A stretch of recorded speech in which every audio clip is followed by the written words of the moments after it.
warbixino iyo arrimo badan oo ku saabsan cudurka dilaaga ee coronavirus ee ka dilaaca waddanka China.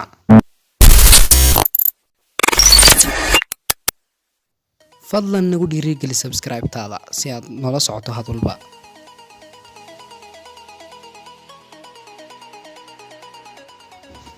coronavirus waa cudur dhawaan ka dilaacay China kaas oo noqday mid geysta khasaare dhanka dhaqaalaha iyo mid nafeedba. cudurkan ayaa China oo dhan kaga gerisiyay maalmahan.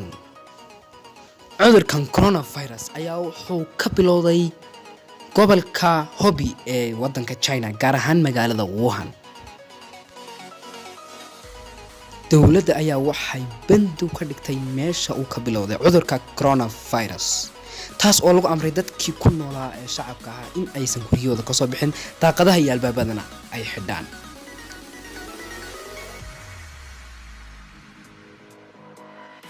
midda kale ee dadka yaabisa ayaa waxay tahay in aan la ogaan karin muddo 14 cisho qofka fayraska in uu qabo iyo in kale. kadib waxaa la ogaan karaa 14 cisho markay dhamaadaan qofka fayraska inuu qabo iyo in kale.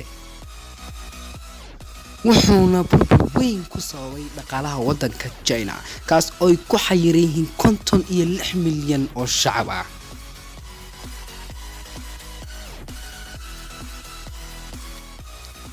waxa kale oo jirta dhammaan caalamka meelaha looga safro China ama laga soo galo waxa taagan dhaqaatiir baaraya cudurka oo ka baaraya dadka ka yimaada waddanka China si ay u hubiyaan caafimaadkooda.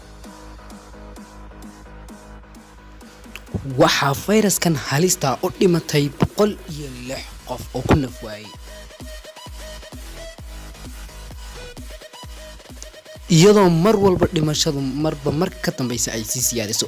balse waddanka China ayaa isku dayay inuu xakameeyo cudurkan, balse laakiin arrintu faraha way ka baxday oo uu sii fogaanaya cudurkuna sii faafay. guud ahaan waxaan ku safarnaa warbixintii aan ka hadlay cudurka coronavirus. hadda waxaan Ilaahay ka baryaynaa inuu naga badbaadiyo cudurka halista ee virus kale. fadlan subscribe sar waayo wax qof weyn loo sheegay ma subscribe videogana like side waad ku mahadsantiin daawashada.